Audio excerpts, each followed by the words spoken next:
Hello everyone, study with us में आपका एक बार फिर से स्वागत है। और आज हम डिस्कस करने वाले हैं क्यूएस यूनिवर्सिटी रैंकिंग के ऊपर। ठीक है, तो ये वीडियो जो है काफ़ी इंपॉर्टेंट है आपकी यूजीसी नेट एग्ज़ाम्स के लिए, क्योंकि हमेशा एग्ज़ाम में जो है रैंकिंग से क्वेश्चंस पूछे जाते हैं। तो इस वीडियो में हम क्यूएस यूनिवर्सिटी रैंकिंग डिस्कस करने वाले हैं। जितने भी इंपॉर्टेंट पॉइंट्स हैं, जो क्वेश्चंस यहाँ से पूछे जा सकते हैं, वो सभी हम आज डिस्कस करेंगे। वीडियो पसंद आए तो लाइक करें और चैनल को सब्सक्राइब नहीं किया तो ज़रूर कर लें, ताकि ऐसे ही वीडियोस आपको मिलते रहें। तो ये करंट का टॉपिक है और रैंकिंग के ऊपर हमेशा से क्वेश्चंस पूछे जाते रहे हैं, तो ये इसलिए आपके लिए काफ़ी इम्पॉर्टेंट हो जाता है। अगर आप लोग तैयारी कर रहे हैं यूजीसी नेट की, तो आप हमारी पहले की वीडियोस को देख सकते हैं, लिंक डिस्क्रिप्शन में है, और ऊपर आई बटन पर क्लिक करके आप हमारी वो वीडियोज़ भी देख सकते हैं। तो चलिए शुरू करते हैं।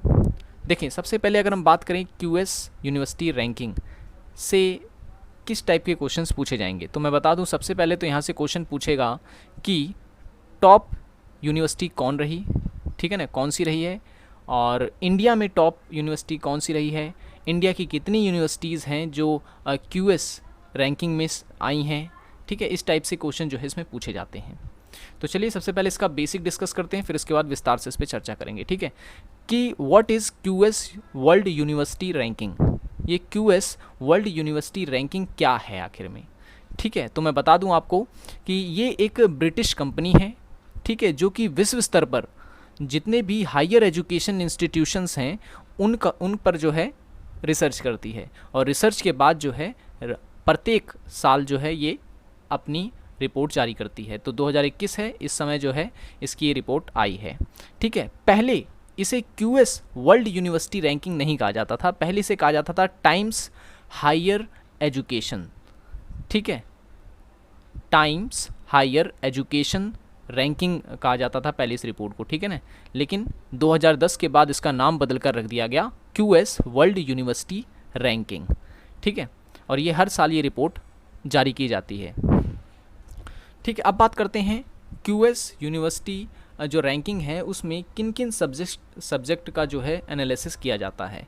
तो आर्ट्स और जो ह्यूमैनिटीज़ के इंस्टीट्यूशंस होते हैं उनको लिया जाता है इसमें। जितने भी वर्ल्ड में इंजीनियरिंग और टेक्नोलॉजी के इंस्टीट्यूशंस होते हैं उनको भी लिया जाता है। लाइफ साइंस और मेडिसिन से रिलेटेड जितने इंस्टीट्यूशन हैं उनको भी इसमें शामिल किया जाता है। नेचुरल साइंस के इंस्टीट्यूशंस भी इसमें जो है शामिल होते हैं, और सोशल साइंस और मैनेजमेंट के भी। ठीक है, तो हम कह सकते हैं ये 5 टाइप के इंस्टीट्यूशन को ये रैंकिंग शामिल करती है। ठीक है, ओके। अब बात करते हैं कि हाउ आर यूनिवर्सिटीज़ रैंक्ड, मतलब जो यूनिवर्सिटीज़ होती हैं, जो इंस्टीट्यूशंस होते हैं, उनको रैंक किस बेस पे दिया जाता है। ठीक है, तो ये 6 इंडिकेटर्स हैं जो आपको याद रखने हैं। ठीक है, आपसे पूछा जा सकता है, तो मैं बता दूं, पहले जो चीज़ देखी जाती है वो देखी जाती है एकेडमिक रेपुटेशंस। ठीक है, कि वर्ल्ड वाइड में जितना भी रेपुटेशन है किसी भी इंस्टीट्यूशन का वो कैसा है। ठीक है, दूसरा देखा जाता है एम्प्लॉयर रेपुटेशंस, कि जो एम्प्लॉयर हैं वहाँ पर उनकी रेपुटेशंस कैसी है। ठीक है, फैकल्टी देखी जाती है, और स्टूडेंट रेशियो देखा जाता है इसमें कि कितना है। ठीक है ना, और उसके बाद सिटेशन पर फैकल्टी देखी जाती है, और इंटरनेशनल फैकल्टी रेशियो देखा जाता है, इंटरनेशनल स्टूडेंट रेशियो देखा जाता है। ठीक है, ये सब चीज़ देख करके जो है ये रैंकिंग जारी की जाती है। ठीक है, तो ये 6 इंडिकेटर्स आपको याद रखने हैं क्यूएस यूनिवर्सिटी रैंकिंग में। अब बात करते हैं कि टॉप यूनिवर्सिटीज़ कौन रहीं ऑल ओवर वर्ल्ड में। ठीक है, ऑल ओवर वर्ल्ड में, तो यहाँ पे आप देख सकते हैं, एक तरफ मैंने इंजीनियरिंग एंड टेक्नोलॉजी की यूनिवर्सिटीज़ को दिखा रखा है, और दूसरी तरफ है नेचुरल साइंस की। ठीक है, नेचुरल साइंस की यूनिवर्सिटीज़ हैं। तो अगर हम बात करें इंजीनियरिंग एंड टेक्नोलॉजी में, तो ऑल ओवर वर्ल्ड में MIT, जो कि अमेरिका की यूनिवर्सिटी है, सबसे टॉप पे रही है। ठीक है, MIT, और दूसरे पे रही है स्टैनफोर्ड, ये भी अमेरिका की है, और तीसरे पे रही है कैम्ब्रिज, जो कि यूनाइटेड किंगडम की है। ठीक है, तो ये टॉप 3 जो है आपको इसमें याद रखनी है। ठीक है, टॉप 3। और अगर हम बात करें नेचुरल साइंस में, तो नेचुरल साइंस की अगर हम बात कर रहे हैं, अच्छा इसमें इंडिया की देख लें आप, 49 पे यानी 49 पे रही है IIT बॉम्बे। ठीक है, इंजीनियरिंग एंड टेक्नोलॉजी में बात कर रहा हूँ मैं। फिर उसके बाद IIT दिल्ली रहा है 54वें स्थान पर, और फिर IIT मद्रास रहा है 94 स्थान पर। ठीक है, ये सिर्फ और सिर्फ याद रखें इंजीनियरिंग एंड टेक्नोलॉजी यूनिवर्सिटीज़, मतलब उन लिस्ट में मैं बात कर रहा हूँ। नेचुरल साइंस में अगर हम बात करें तो MIT ही इसमें टॉप है, स्टैनफोर्ड भी इसमें टॉप है, हार्वर्ड आ गई है तीसरे नंबर पर, और IISc बेंगलुरु जो है ये 92 स्थान पे है, 92 रैंकिंग पे है ये। ठीक है, ये नेचुरल साइंस के बेस पे बता रहा हूँ मैं यूनिवर्सिटी की रैंकिंग, और ये है इंजीनियरिंग एंड टेक्नोलॉजी की। अच्छा, अगर ऑल ओवर की हम बात करें, ठीक है, जो कि काफ़ी न्यूज़ में रहा, ऑल ओवर की अगर हम बात करते हैं तो टॉप 200 यूनिवर्सिटीज़ में अगर देखा जाए तो भारत में जो सबसे आगे रही है वो रही है IIT बॉम्बे।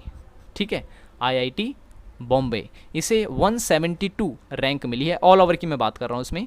फिर उसके बाद रही है Indian institute of science IISc, ठीक है, बेंगलुरु का, इसे 185वीं रैंक मिली है। फिर है IIT दिल्ली, इसे 193वीं रैंक मिली है। ठीक है, तो हम कह सकते हैं कि ये 3 इंस्टीट्यूशन जो हैं वो ऑल ओवर टॉप 200 में जो है इन्होंने अपनी स्थान बनाया है। काफ़ी न्यूज़ में रहा था ये, जैसे ये रैंकिंग जारी हुई थी उसके बाद ही हमारी जो शिक्षा मंत्री हैं रमेश पोखरियाल के द्वारा ट्वीट किया गया था और बधाई दी गई थी इन इंस्टीट्यूशंस को। अच्छा, अब ये जो इंस्टीट्यूट हैं जो इस रैंकिंग में आए हैं, तो इस रैंकिंग में आने से इनको फ़ायदा क्या होगा? इनको फ़ायदा काफ़ी होगा। ठीक है, इनमें जो सबसे बड़ा फ़ायदा होगा इन यूनिवर्सिटीज़ को वो ये होगा कि वर्ल्ड लेवल पर इनकी जो पॉपुलैरिटी है वो बढ़ेगी, और साथ ही साथ जो फ़ंड होता है जो कि सेंटर के द्वारा दिया जाता है यूनिवर्सिटीज़ को, वो कहीं ना कहीं उसमें वृद्धि होगी। ठीक है, और भी कई सारे जो है फ़ायदे होते हैं अगर QS यूनिवर्सिटी रैंकिंग में किसी भी इंस्टीट्यूशंस का अगर या यूनिवर्सिटी का नाम इसमें आता है तो। ठीक है, एक होती है NIRF की रैंकिंग। ठीक है, NIRF से जो है क्वेश्चन सबसे ज़्यादा पूछे जाते हैं। ठीक है, सबसे ज़्यादा चांसेस रहते हैं NIRF से क्वेश्चन पूछे जाने के लिए। ठीक है, तो 2020 की जो आई थी वो तो मैंने आपको बता दी थी। ठीक है, 2020 की वीडियो जो है ऑलरेडी मैंने आपको बना दी थी, और 2021 की जो रैंकिंग आएगी उस पर जो है मैं हाल ही में वीडियो लेके आऊँगा। ठीक है, तो QS यूनिवर्सिटी रैंकिंग के बारे में आपको ये पॉइंट्स याद रखने हैं जो मैंने आपको डिस्कस किए। ठीक है, टॉप 200 में तीन इंस्टीट्यूशंस के नाम आपको याद रखने हैं, IIT बॉम्बे, फिर IISc, फिर IIT दिल्ली। ठीक है, और अगर टॉप में पूछा जाए इंजीनियरिंग एंड टेक्नोलॉजी में तो MIT US, स्टैनफोर्ड और फिर कैम्ब्रिज है। ठीक है, नेचुरल साइंस में MIT US, स्टैनफोर्ड और फिर हार्वर्ड है। ठीक है, और जहाँ तक जो पूछे जाने के चांस है वो यहाँ से पूछे जाएंगे, क्योंकि ये काफ़ी न्यूज़ में रहा है कि ऑल ओवर 200 में अगर बात की जाए 200 इंस्टीट्यूशंस में तो इंडिया के कितने रहे, तो 3 रहे हैं। ठीक है, और टॉप पूछ ले तो IIT बॉम्बे रहा है। ठीक है, ये यहाँ से क्वेश्चन पूछे जाने के चांसेस हैं, यहाँ से कम चांसेस हैं, लेकिन फिर भी आपको इसे याद रख लेना है। ये 6 इंडिकेटर्स जिसके बेस पर QS यूनिवर्सिटी रैंकिंग तैयार की जाती है। ठीक है, और फिर ये है सब्जेक्ट्स जिन जिन बेस पे होता है, और फिर ये है थोड़ा सा introduction QS world university ranking का। आई होप कि ये वीडियो आपको पसंद आया होगा। वीडियो पसंद आया हो तो लाइक ज़रूर करें, और चैनल को सब्सक्राइब नहीं किया तो ज़रूर कर लें। और एग्ज़ाम से रिलेटेड अगर आपका कोई क्वेरी है, कोई क्वेश्चन है, तो आप मुझे कमेंट कर सकते हैं। ठीक है, और अगर आप तैयारी कर रहे हैं UGC नेट की तो पहले कि आप हमारी वीडियोस को देख सकते हैं, लिंक डिस्क्रिप्शन में दे दिया गया है। तो मिलेंगे अब नेक्स्ट वीडियो में। Thanks for watching this video.